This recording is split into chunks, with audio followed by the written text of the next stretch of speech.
Hi, I'm Jerome from Fastlane. Welcome to this series on the Cisco Unify Wireless Networking Solution. This is the fourth video talking about EAP-TLS and EAP-PIP configuration on the controller, on the ACS, and on the client.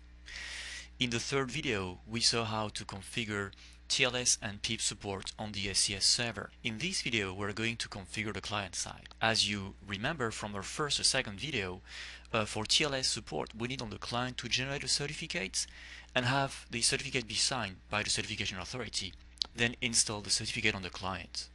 Something which is very confusing usually is that although it's a certificate-based authentication, that is to say, you are going to use only a certificate to authenticate your client, still this certificate will be associated to a client name, a username. This means that this user needs to exist. So the first step is actually to go to the certification authority and create a user. This is under the user identity that will be asking for the certificate. So I go to Active Directory user and computers, and I'm go to new user, and let's call it TLS user, for example. I define a password, Cisco123, Cisco123. I don't need to change a password, and I don't need the account to expire. Okay, now I have a TLS user created on the certification authority box. Now that this is ready, from the client PC, and I'm here in the client PC, I'm going to connect to the certification authority and ask for a certificate. And this step is very important. I connect using the user I just created, TLS user, and with the right password. Once I'm here, I'm going to request a certificate and submit an advanced certificate request. I choose to create a submit request to the CA, and the template I'm going to use is a user certificate. One thing which is important is that you have to have the keys marked as exportable, because we're going to have actually the certification authority create and sign the certificate at the same time, and we're going to install the certificate on the client. In the ACS part, we were creating the certificate on the ACS and we're just sending to the certification authority a signing request. Here for the client, we'll have the certification authority generate and sign the certificate in one single go. So we mark the keys as exportable so that the private key will be downloaded as well as the public key.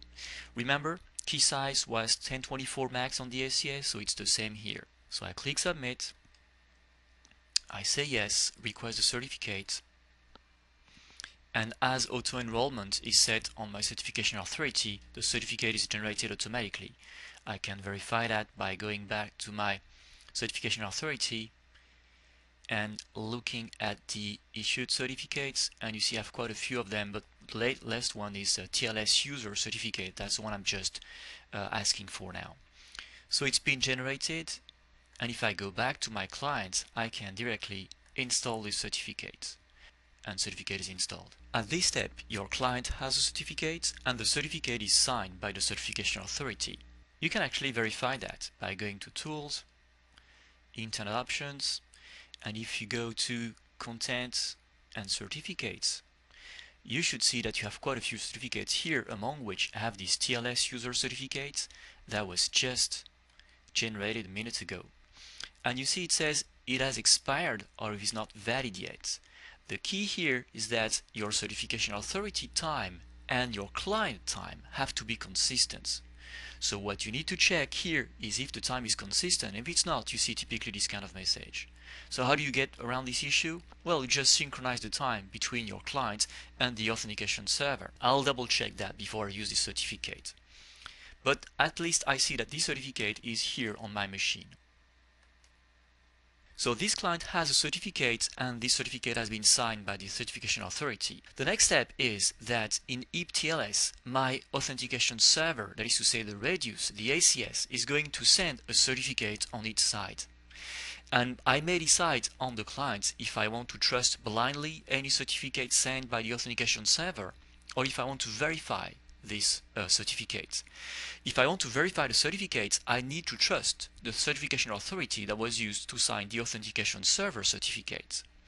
So although the authentication server is using the same certification authority as I am using for this certificate, I still need to tell my client that I am trusting this certification authority for the certificates I'm receiving from authentication servers. So basically I need to go back to my certification authority and just download the certification authority certificate, just like I did on the ACS box. So I click install the certificate, chain, I say yes, I trust it, and it's installed. Here again you can verify that you have it by going to Content, Certificates, and if you go to Trusted Root Certification Authorities, you should see somewhere my October box here, right here. So I'm trusting the certification authority, which means that when the authentication server will send a certificate, I'll be able to validate the signature from the CA. Looks like my client is ready now. A quick look at my WLAN settings, and I'm saying that I'm using TLS here, and as you can see, it's basically .1x base, so the controller once again doesn't care about which flavor of EAP.1x you're using. So I can go to my clients. Let's go here, wireless clients. I'm using the Windows one because it's something that is very basic, so if this one works, you probably will be able to make anything else work. So I'm going to wireless networks.